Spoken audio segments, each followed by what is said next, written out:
विद्यस्वरूपम् निजं निर्गुणं निर्विकल्पं निरीहं चिदाकाशमाकाशवासं भजेऽहं चिदाकाशमाकाशवासं भजेऽहम्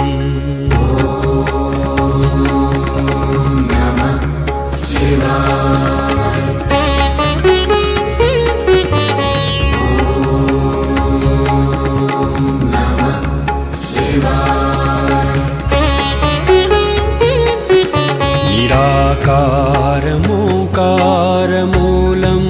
तुरीयं गिराज्ञानगोतीतमीशं गिरीशं करालं महाकालं कृपालं गुणागारसंसारपारं नतोऽहं गुणागारसंसारपारं नतोऽहम्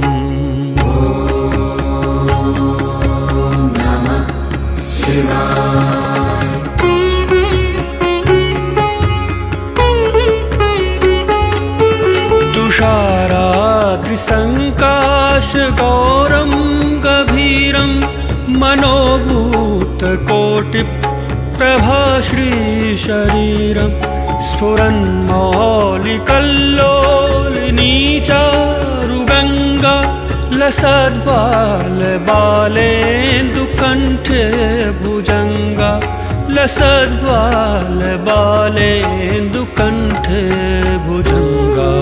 चलत्कुण्डलं भ्रू सुनेत्रं विशालं प्रसन्नाननं नीलकण्ठं दयालं मृगाधीशचर्माम्बरं मुण्डमालं प्रियं शङ्करं सर्वनाथं भजामि प्रियं शङ्करं सर्वनाथं भजामि चिदाकाशमाकाशवासं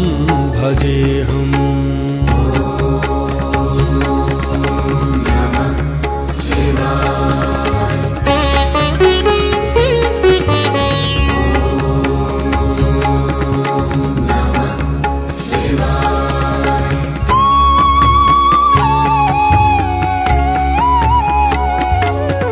प्रचण्डं प्रकृष्टं प्रगल्भं परेशम् अखण्डम् अजं भानुकोटिप्रकाशं त्रयः शूलनिर्मूलनं शूलपाणिं भजेऽहं भवानीपतिं भावगम्यं भजेऽहं भवानीपतिं भावगम्यं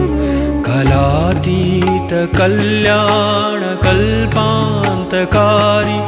सदा सज्जनानन्ददाता पुरारी चिदानन्दसन्दोहमोहापहारी प्रसीद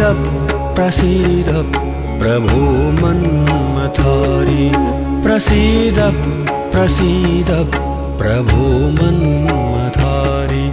चिदाकाशमाकाशवासं भजेऽहम्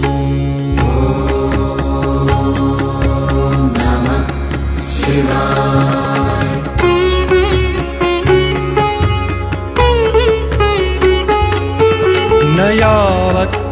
उमानाथपादारविन्दं भजन्ति हलोके परे वा नराणां न तावत् सुखं शान्ति सन्तापनाशं प्रसीद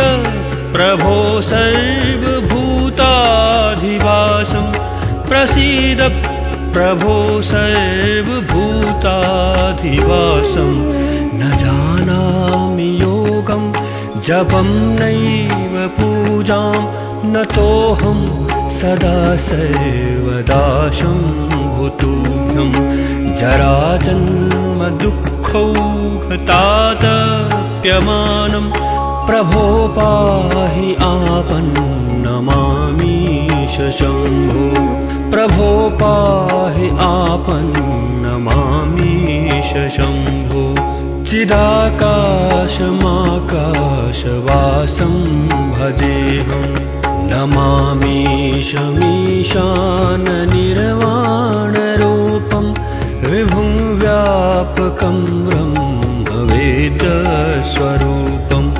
निजं निर्गुणं निर्विकल्पं निरीहं चिदाकाशमाकाशवासं भजेऽहं चिदाकाशमाकाशवासं भजेऽहं चिदाकाशमाकाशवासं भजेऽहम्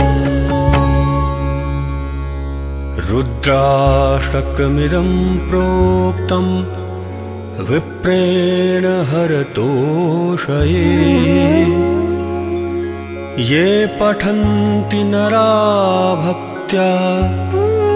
तेषां शम्भुः प्रसीदति तेषां शम्भुः प्रसीदति।